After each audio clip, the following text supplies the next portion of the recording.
നമ്മുടെ PHCസും അതുപോലെ തന്നെ ജില്ലാ ആശുപത്രികളും അതുപോലെ തന്നെ മെഡിക്കൽ കോളേജ് ഉൾപ്പെടെയുള്ള സ്ഥലങ്ങളിൽ ഒരു ഡയഗ്നോസ്റ്റിക് ഗ്യാപ്പ് വന്നിട്ടുണ്ട് സർ.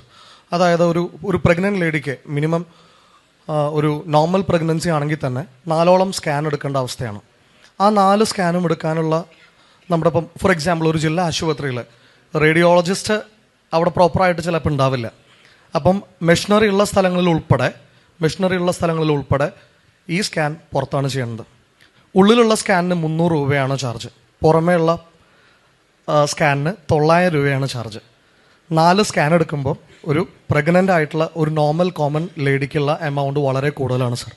ഒരു പബ്ലിക് പ്രൈവറ്റ് പാർട്ട്ണർഷിപ്പിൽ ജില്ലാ ആശുപത്രികളിലും അതുപോലെ തന്നെ നിയർ ബൈ ആയിട്ടുള്ള എല്ലാ സെൻറ്റേഴ്സിലും പ്രോപ്പർ ഡയഗ്നോസ്റ്റിക് ടൂൾസും അതുപോലെ തന്നെ ഈ പറയുന്ന റേഡിയോളജി സർവീസും ടെലി റിപ്പോർട്ടിങ്ങും പ്രോപ്പറായിട്ട് നടക്കാത്തതിൻ്റെ ഭാഗമായിട്ടാണ് സർ മെഡിക്കൽ കോളേജിൽ നമുക്ക് ക്രൗഡ് കൂടുന്നത്. ജില്ലാ ആശുപത്രിയിൽ റേഡിയോളജി മെഷീൻ അവൈലബിൾ ആണെങ്കിലും റേഡിയോളജിസ്റ്റിൻ്റെ ഷോർട്ടേജ് ഉള്ള കാരണം റിപ്പോർട്ട് ചെയ്യാനുള്ള പ്രൊവിഷൻ ഇല്ല. ഇപ്പോൾ AI ഡയഗ്നോസ്റ്റിക് ടൂൾസ് ഉപയോഗിച്ചുകൊണ്ട് പ്രോപ്പറായിട്ട് നമുക്ക് ടെലി റിപ്പോർട്ടിംഗ് ഉൾപ്പെടെ നടത്താനുള്ള സംവിധാനമുണ്ട്. പക്ഷെ നമ്മളത് ചെയ്യുന്നില്ല. അതുകൊണ്ട് തന്നെ ഇത്തരം ആളുകളെ മുഴുവൻ നമ്മൾ മെഡിക്കൽ കോളേജിലേക്ക് റെഫർ ചെയ്തുകൊണ്ട് നിൽക്കുകയാണ്.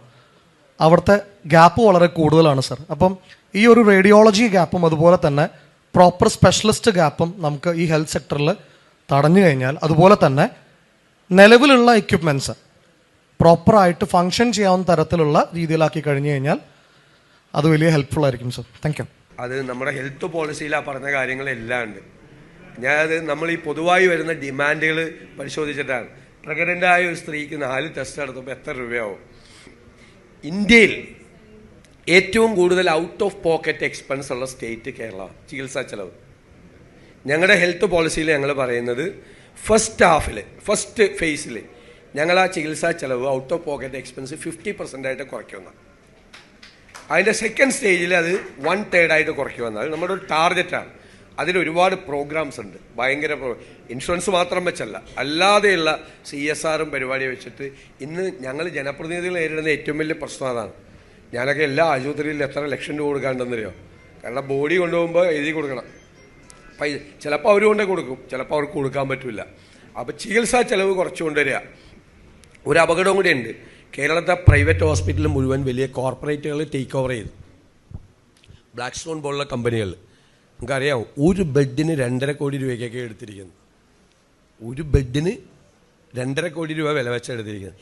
ഇനി വരാൻ പോകുന്ന ചികിത്സാ ചെലവ് എന്തായിരിക്കും എന്ന് നമുക്ക് ആലോചിക്കാൻ പോലും പറ്റാത്ത സ്ഥിതിയാണ്. ഞങ്ങൾ അതുകൂടി മനസ്സിൽ വെച്ചുകൊണ്ടാണ് നമ്മുടെ ഹെൽത്ത് പോളിസി ഡിസൈൻ ചെയ്തിരിക്കുന്നത്. പല രാജ്യങ്ങളിലും സക്സസ്ഫുള്ളായ മോഡലുകളെല്ലാം ഇന്ത്യക്കകത്തും പുറത്തുമുള്ള ഡോക്ടേഴ്സിൻ്റെ കൂടി സഹായത്തോടു കൂടി തയ്യാറാക്കിക്കണം. ഞാൻ പറഞ്ഞത്, ആ പോളിസി അവതരിപ്പിച്ചിട്ട് പറഞ്ഞത് ഇറ്റ്സ് എ നോളജ് അസറ്റ് എന്നാണ്. കേരളത്തിന് ഞങ്ങൾ കൊടുക്കുന്ന ഒരു അസറ്റ് നോളജ് അസറ്റാണ്, ഒരു ജ്ഞാന സമ്പത്താണ്. അത്രയും ബെസ്റ്റ് ഡോക്യുമെൻ്റാണ്. അത്രയും പേര് അതിൻ്റെ പുറകിൽ ഹാർഡ് വർക്ക് ചെയ്തിട്ടുണ്ട്.